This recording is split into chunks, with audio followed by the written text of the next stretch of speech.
Pembahasan soal Biologi SMA tahun 2011. Kali ini kita akan mengerjakan soal nomor 6 sampai nomor 10 ya.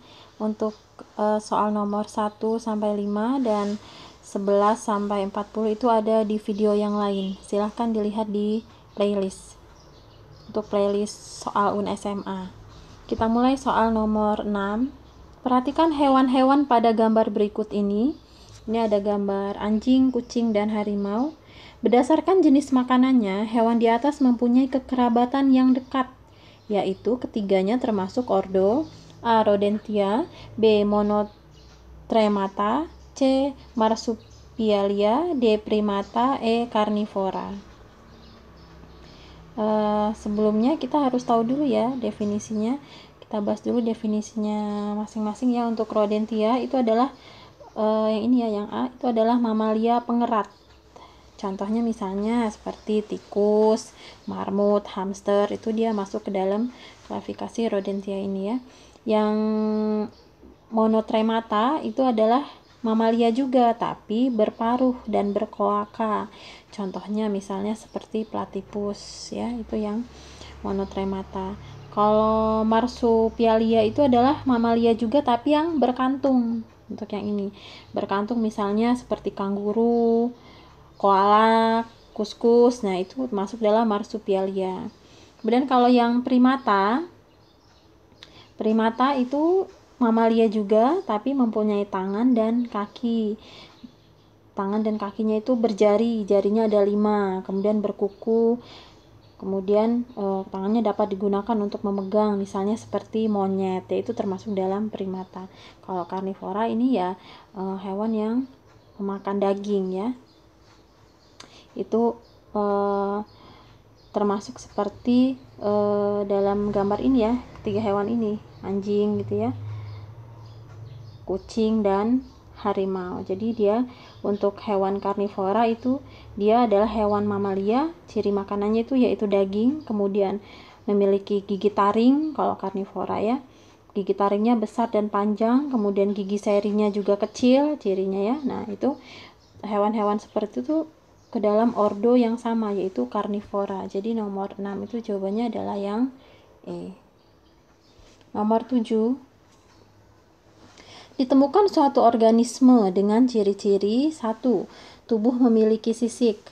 2. Rangka tersusun oleh endoskeleton. Kemudian 3. Bertulang belakang. 4. Bernapas dengan paru-paru. 5. Tipe reproduksinya ovipar. Di dalam klasifikasi makhluk hidup, organisme yang memiliki ciri-ciri tersebut termasuk dalam kelas A. Chondroites, B. Amphibia, D. Reptilia, D. Aves, E. Mamalia. Nah, untuk yang ciri-ciri ini kita bahas satu-satu dulu ya. Yang chondroites ini adalah itu memiliki ciri-ciri dia seperti yang ini ya, yang A. Itu dia memiliki ciri-ciri memang tubuhnya bersisik, kemudian rangkanya tersusun oleh endoskeleton. Nah, ini hampir mirip ya, sisik, endoskeleton, tapi kemudian dia bertulang belakang juga sama. Tapi untuk yang ini ya, chondroites ini dia bernapasnya dengan insang ya, dia bernapasnya dengan insang dan tipe reproduksinya ovipar. Sama ya, tapi bernapasnya dengan insang. Jadi bukan ya, karena di sini kan bernapasnya dengan paru-paru. Jadi salah ya, yang A bukan. Kemudian kalau yang B, tubuhnya licin ciri-cirinya. Kalau amfibia ini amfibi, dia tubuhnya licin berlendir, tidak memiliki sisik. Nah, sudah bukan pasti ya, karena ini kan memiliki sisik, pasti bukan amfibi. Karena dia ciri-cirinya salah satunya adalah tidak memiliki sisik ya. Untuk yang amfibi berarti bukan juga yang B. Kemudian kita lihat yang C, yang reptil. Tubuhnya memiliki sisik. Oh, benar, sama ya, memiliki sisik. Kemudian ciri yang lain adalah rangka tersusun oleh endoskeleton. Benar ya. Kemudian bertulang belakang. Ciri-cirinya ya, bertulang belakang. Kemudian bernapasnya juga dengan paru-paru kalau reptil ya, dan reproduksinya adalah ovipar. Jadi ini adalah ciri-ciri dari kelas reptil. Bagaimana dengan Aves? Aves ini adalah burung ya, seperti burung. Ciri-cirinya apa? Di tubuh ditutupi bulu, kemudian rangkanya tersusun atas endoskeleton, kemudian bertulang belakang, bernapasnya dengan paru-paru, dan tipe reproduksinya ovipar. Kalau mamalia, tubuhnya ditutupi oleh rambut, ciri-cirinya.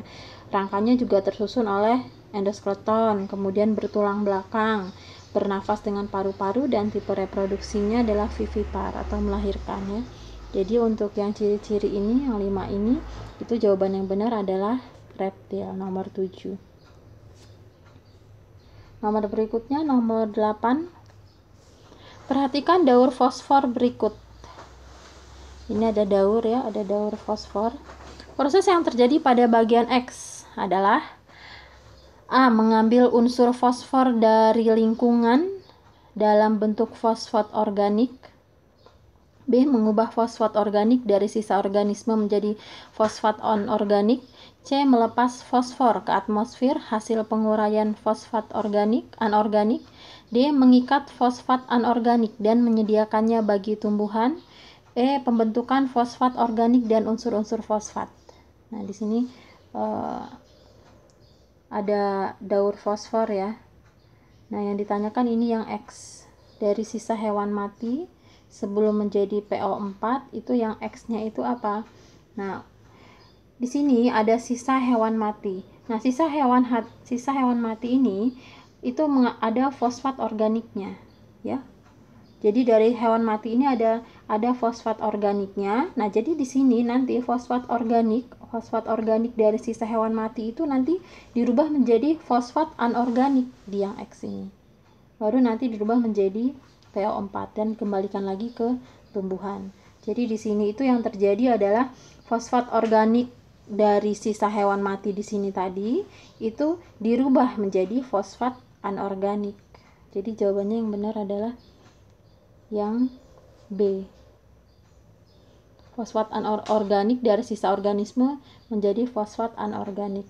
Ya, jadi nomor 8 jawabannya adalah yang B. Nomor selanjutnya nomor 9. Hutan yang dijadikan areal industri akan mengakibatkan terganggunya keseimbangan makhluk hidup, yang antara lain ditunjukkan oleh A. Hilangnya humus tanah, B. Berkurangnya sumber air, C. Hilangnya keanekaragaman, D. Menurunnya kesuburan tanah, E. Berkurangnya sumber oksigen. Nah, hutan yang berubah fungsinya menjadi areal industri itu akan mengakibatkan kerusakan keseimbangan ekosistem.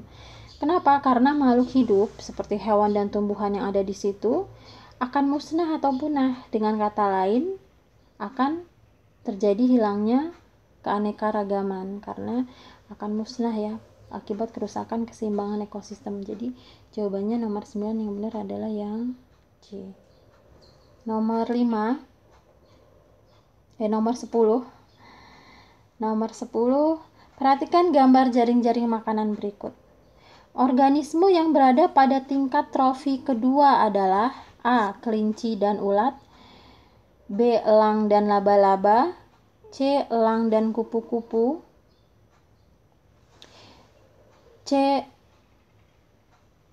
B. Elang dan laba-laba, C. Elang dan burung, D. Laba-laba dan burung, E. Serangga dan burung. Nah, pada gambar ini kita lihat ya, ini ada tingkat trofi yang pertama disebut produsen. Ini ya, ini yang disebut dengan produsen atau tingkat trofi pertama. Yang kedua ya yang setelah ini, setelah tingkat ke-1 ini yaitu yang mana? Yang ini, si serangga. Kemudian yang kedua setelah ini ulat. Kemudian setelah yang ini yaitu kelinci. Nah, itu disebut tingkat trofi kedua. Jadi, organisme yang berada pada tingkat trofi kedua itu adalah yang A ya, kelinci dan ulat, yaitu golongan herbivora, si pemakan tumbuhan. Jadi, tingkat yang pertamanya ini adalah tumbuhannya, yang keduanya adalah yang si pemakan tumbuhannya ini, yaitu serangga, ulat, dan kelinci gitu. Nanti tingkat trofi ketiga yang berikutnya setelah ini, burung, laba-laba, dan elang. Itu yang ketiganya. Jadi yang kedua itu adalah kelinci dan ulat. Jadi kelompok herbivora pemakan tumbuhan. Jadi nomor 10 jawabannya itu adalah yang A.